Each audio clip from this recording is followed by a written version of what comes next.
그쪽에 보면은 이제 합리적 선택이라고 하는 내용이 나오는데 사실 요 파트가 이제 경제 파트에서 이제 까다로운 고비 중에 하나예요. 까다로운 고비 중에 하나고 여기가 왜 까다롭냐라고 했을 때 개념 자체가 어렵진 않으나 그 개념을 적용시켜서 수치화된 문제를 풀어야 되기 때문에 약간 어려운 부분이거든요. 그래서 한번 교재에 있는 내용을 그대로 쭉 보기에 앞서서 제가 어떻게 계산을 하는지에 대해서 방법을 여러분에게 제시를 해 보도록 하겠습니다. 일단은 합리적 선택이라고 하는 그런 개념이 나오고요. 그 다음에 기회비용 이런 개념이 나옵니다. 우리가 통합사회 때 이미 이 부분을 공부를 했어요. 공부를 했지만 다시 한번 잘 떠올리면서 진행을 해 보도록 할게요. 합리적 선택이라고 하는 거는 어떤 뜻을 갖고 있냐면 편익에서 기회비용을 뺀 값이 0보다 클 때 우리는 그 선택을 합리적이다 라고 얘기를 합니다. 편익에서 기회비용을 뺀 값이 0보다 클 때 우리가 합리적 선택이라고 얘기를 하고요. 편익에서 기회비용을 뺀 거를 우리가 세 글자로 뭐라고 부르냐면 순편익이라고 이제 불러요. 그럼 다시 한번 얘기를 하면 합리적 선택이라고 하는 거는 순편익이 양의 값을 갖는 걸 우리가 합리적 선택이라고 얘기를 합니다. 그럼 이제 또 궁금하죠. 편익이라고 하는 게 과연 뭔데? 라고 이제 물어보면 편익이라고 하는 것은 어떤 뜻을 갖고 있냐면 선택을 통해 얻게 되는 이득을 편익이라고 얘기를 해요.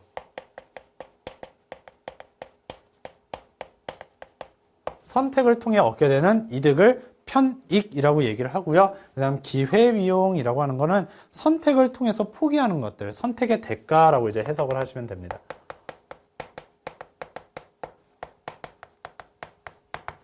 내가 무수히 많은 선택지 중에 하나를 선택했을 때 얻게 되는 이득이 있을 것이고 그리고 포기하는 것들이 분명히 존재할 거잖아요. 그래서 얻게 되는 이득을 편익, 그 다음에 포기하는 것을 기회비용이라고 이제 얘기를 해요. 그래서 기회비용은 다시 어떻게 구성이 되어 있냐면 두 가지로 구성이 되어 있어요. 두 가지로. 그래서 어떻게 구성이 되어 있냐. 첫 번째, 기회비용은 명시적 비용과 암묵적 비용으로 구성이 되어 있다라고 얘기를 합니다. 그럼 명시적 비용이라고 하는 것은 우리가 한자어인데 진짜 명확하게 눈에 보인다라는 뜻이에요. 명확하게 눈에 보이는 비용을 명시적 비용이라고 얘기를 하고 저거는 어떤 선택을 했을 때 실제로 지불하는 걸 명시적 비용이라고 얘기를 합니다. 그래서 얘는 실제로 지불하는 비용이다라고 이제 생각을 해주시면 돼요. 명시적 비용은 실제로 직접 지불하는 비용. 예를 들어서 제가 편의점에 가서 컵라면을 샀어요. 컵라면을 샀으면은 그 컵라면 가격이 명시적 비용이 되는 거죠. 그죠? 그래서 우리가 직접 지불하는 비용이 명시적 비용이다. 이렇게 이제 생각을 해 주시면 되고, 암묵적 비용은 눈에 보이지 않는 비용이에요. 눈에 보이지 않는데 얘를 어떻게 정의를 내릴 거냐면 얘는 직접 지불하지 않지만 포기한 것의 가치다. 이렇게 이제 얘기를 해볼 겁니다.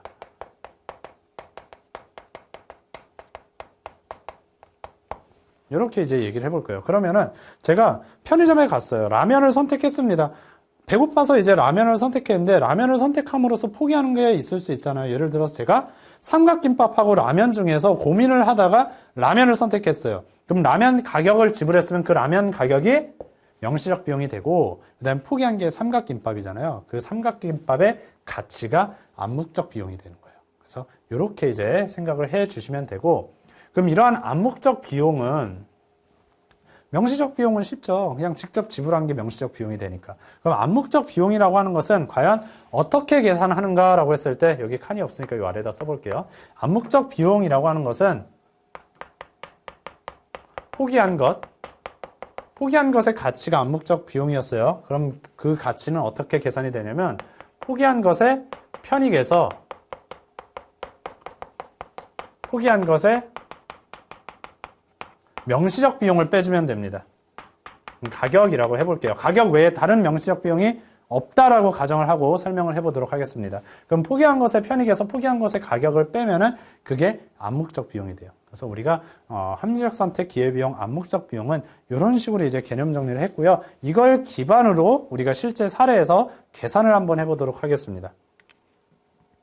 여기 이제 보면은 합리적 선택 계산의 실제라고 해서 상품 가격 외에 다른 비용은 없다라고 가정을 한대요. 그럼 이제 이게 무슨 말이냐면 명시적 비용은 해당 상품의 가격만 포함이 된다. 뭐 그 상품을 사러 가기 위해 들어가는 시간이나 교통비나 이런 것들은 다 뺐다라는 뜻이에요. 그냥 가격만 존재한다. 이렇게 이제 가정을 했을 때 상품 A가 있고요. 상품 B가 있어요. 제가 A라는 상품과 B라는 상품 중에서 둘 중에 하나를 구입하려고 고민을 하고 있습니다. 그럼 이제 고민을 할 때 합리적 선택이 되기 위해서는 순편익이 양의 값을 가지는 그런 선택을 해야 돼요.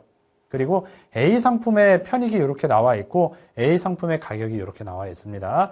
B 상품을 선택했을 때 나한테 주는 이득이 6,000이라고 한다면 B 상품의 가격은 5,000이에요. 그러면은 여기 이제 이익이라고 이제 제가 써놓은 그 개념이 있는데 저 이익은 어떻게 생각을 하시면 되냐면 편익에서 가격을 뺀 것이다 라고 이제 생각을 해 주시면 될 것 같아요. 얘는 편익에서 가격을 빼준 거다. 이렇게 이제 생각을 해 주시면 되고, 그 다음에 가격이라고 하는 것은 그 상품을 선택했을 때 명시적 비용이 되는 거죠. 그래서 얘가 명시적 비용이다 라고 이제 생각을 해 주시면 됩니다. 한번 들어가 볼게요. 상품 A를 선택했을 때 이익이 얼마냐 라고 했을 때 편익에서 가격을 빼주는 거예요. 그러면 이제 4,000에서 3,500을 빼주기 때문에 500이라고 하는 게 상품 A의 이익이 된다 라고 이제 생각을 해 주시면 될 것 같아요. 그 다음에 상품 B를 가보면 상품 B의 편익에서 가격을 뺀 1,000이라고 하는 숫자가 상품 B의 이익이 됩니다. 그죠? 이렇게 이제 되고요. 암묵적 비용이라고 하는 개념이 나와요. 암묵적 비용, 아까 뭐라고 얘기를 했었냐면 포기한 것의 가치예요. 포기한 것의 편익에서 포기한 것의 가격을 빼주는 것이다 라고 얘기를 했습니다. 그럼 다시 이제 표로 돌아와서 우리가 암묵적 비용이라고 하는 것은 이렇게 생각을 하시면 돼요. 선택한 포기한 것의 가격에서 포기한 것의 이익을 빼는 거예요. 그러니까 선택한 상품을 제외하고 포기한 것에 우리가 선택한 상품을 제외하고 포기한 것에 가치를 집어넣어야 되는 거니까 우리가 선택한 상품을 제외하고 나머지 상품의 이익 중 큰 것을 우리가 암묵적 비용으로 집어넣으면 됩니다. 그죠? 그렇게 하면 돼요. 왜냐하면 이익이라고 하는 것이 편익에서 가격을 빼주는 거니까 우리가 암묵적 비용은 포기한 것의 편익에서 포기한 것의 가격을 빼준 포기한 것의 이익이 들어가주면 되는 거예요. 그럼 이제 무슨 말이냐라고 했을 때 내가 상품 A를 선택했을 때 이 상품 A의 암묵적 비용은 선택한 상품인 A를 제외하고 나머지 B가 되겠죠. B의 이익인 1,000원이 여기에 들어가주면 되는 겁니다. 이렇게. 그죠? 이렇게 이제 되는 거고요. 그 다음에 그럼 상품 B를 선택했다라고 했을 때 상품 B의 암묵적 비용이 뭐냐면 내가 포기한 것을 제외하고 다른 상품의 이익이 여기에 들어가주면 되는 거예요. 이렇게.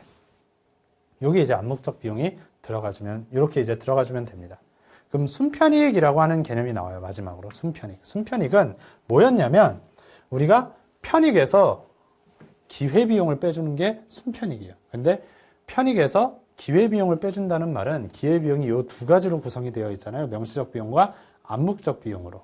그러니까 순편익이라고 하는 것은 어떻게 계산을 할 수 있냐면 편익에서 자 간단하게 편이라고만 쓰겠습니다. 편익에서 기회비용을 빼주는 건데 기회비용은 명시적 비용과 암묵적 비용으로 구성이 되어 있죠. 그러니까 편익에서 명시적 비용과 암묵적 비용을 다 빼주면 그게 이제 순편익이 되는 겁니다. 그럼 상품 A를 선택했을 때 순편익이 얼마야? 라고 이제 물어보게 된다면 편익인 4,000원에서 명시적인 비용 3,500원 빼줘야죠. 4,000에서 3,500 빼주고 암묵적 비용 1,000까지 빼줘야 됩니다. 그럼 결과적으로 4,000에서 4,500을 빼주는 거니까 마이너스 500이라는 숫자가 나오게 되는 거예요. 이렇게 이제 나오게 되는 것이고, 그다음 상품 B의 순편익을 계산을 해보면 6,000이라고 하는 편익에서 명시적인 비용 5,000 그리고 암묵적 비용 500까지 빼주면 됩니다. 그럼 6,000에서 결과적으로 5,500을 빼주는 거니까 플러스 500이 되는 거죠. 그럼 순편익까지 계산했으면 다시 이쪽 보면은 순편익이 양의 값을 갖는 게 합리적 선택이었어요. 순편익이 양의 값을 갖는 게 합리적 선택입니다. 그럼 다시 상품 A와 B 중에 고민을 하고 있으면 어떤 상품을 선택하는 게 합리적이야? 라고 이제 물어본다면 양의 값을 갖는 상품 B를 선택하는 게 합리적이야? 라고 이제 대답을 하면 됩니다.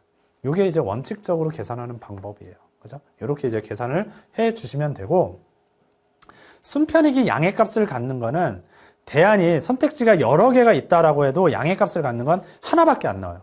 무조건. 그러니까 양의 값이 나오는 걸 찾으면 됩니다. 찾으면 되고요. 좀 더 간단하게 할 수 있는 방법은 요 아래까지 굳이 갈 필요는 없어요, 사실. 그죠? 선택지를 이제 어떤 문제에서 딱 등장을 했을 때 선택지의 암묵적 비용이나 순편익이 얼마냐라고 이제 물어보는 선택지가 나오게 된다면 여기까지 계산을 해야 되지만 사실 여기까지만 가더라도 우리는 합리적 선택이 어떤 선택이 합리적 선택인지 알 수 있어요. 그래서 어떻게 하시면 되냐면 요 이익을 가지고 비교를 하면 됩니다. 이익을 가지고. 이익이 여기는 500 나오고 여기는 1000 나오잖아요. 그러면은 우리는 항상 이익이 그러니까 해당 상품의 편익에서 해당 상품의 가격을 뺀 그 이익이 큰 상품을 선택하는 것이 합리적이다. 이렇게 이제 가주시면 됩니다. 이익이 큰 상품을 선택하는 게 합리적 선택이다. 항상 그렇다라고 이제 생각을 하고 문제를 푸시면 됩니다. 그래서 이 정도까지 여러분이 반드시 기억을 하고 계시면 될 것 같고 여기까지 기억을 하시면 될 것 같고 저는 사례를 하나 더 들어드릴게요. 여러분한테. 지금은 상품 A와 상품 B 두 가지밖에 없는 그 사례를 들려드렸는데 하나 더 추가를 해보도록 하겠습니다. 이익이 큰 상품 선택하는 게 합리적이었어요. 싹 지워보고 이번엔 선택지가 3개 있는 걸 한번 보도록 하겠습니다. 그래서 상품 A, B, C 이렇게 이제 3가지가 있는데 각각의 상품의 편익이 이렇게 나와 있고요. 각각의 상품의 명시적 비용이 이렇게 이제 나와 있습니다. 그럼 여러분 이익 계산할 수 있죠. 이익이라고 하는 것은 각 상품의 편익에서 가격을 빼주는 거예요. 그러면은 상품 A의 이익은 5,000에서 4,500을 빼는 거니까 500. 그 다음에 상품 B는 6,000에서 5,000을 빼니까 1,000. 이렇게 되고요. 그 다음 상품 C는요, 7,000에서 6,200을 빼니까 800 이렇게 이제 나옵니다. 그럼 굳이 아래까지 가지 않더라도 요 이익을 가지고 어떤 선택을 하는 게 합리적 선택인지 파악할 수 있어요. 이익이 가장 큰 선택이 합리적 선택이라고 얘기를 했어요. 그러면은 여기에서 500, 1,000, 800 이렇게 나오니까 합리적 선택이 뭐가 되냐면 상품 B를 선택하는 게 합리적이다 라고 얘기를 해주면 됩니다. 믿을 수 없잖아요. 그러니까 다시 한번 증명을 해봐야죠. 그래서 한번 쭉 보시면은 이제 암묵적 비용하고 순편익까지 계산해 볼 거예요. 일단 여기까지는 알았지만 믿을 수 없으니까 증명을 해보도록 하겠습니다.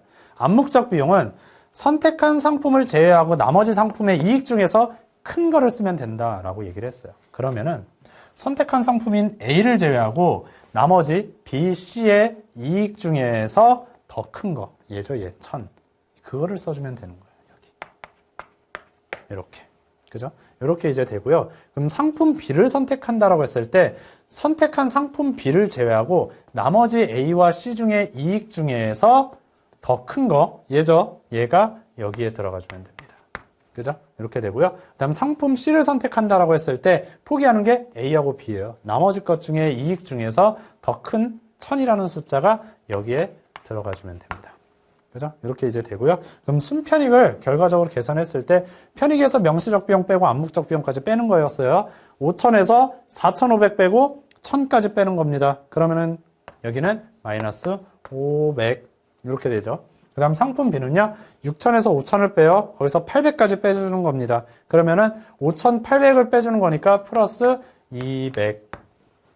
상품 C는요. 7,000에서 6,200 빼요. 그리고 여기서 1000까지 빼는 겁니다. 그럼 7,000에서 7,200 빼는 거나 마찬가지니까 마이너스 200 이렇게 되죠. 그럼 결과적으로 순편익이 양의 값을 갖는 게 합리적이다라고 얘기를 했으니까 상품 B를 선택하는 게 합리적인 선택이 되는 거예요. 그래서 우리가 이런 식으로 이제 해주면 되는구나. 그래서 이익을 계산하면은 각 상품의 이익을 계산하면은 어떤 상품을 선택하는 게 합리적인지 알 수 있구나. 이렇게 생각을 해주시면 됩니다. 순편익이 양의 값을 갖는 건 무조건 하나밖에 없습니다. 그래서 이제 이렇게 이제 하나밖에 없다라고 이제 생각을 해주시면 되고요. 이렇게 이제 계산을 하시면 돼요. 그래서 이제 문제에서 등장을 했을 때 여러분들이 요거를 이제 적용을 해보면 될 것 같습니다. 그래서 여기 이제 합리적 선택과 관련된 계산 방법이다라고 이제 생각을 해주시면 되고 저는 교재에 나와 있는 내용을 통해서 다시 한번 이 내용을 살펴보도록 할게요.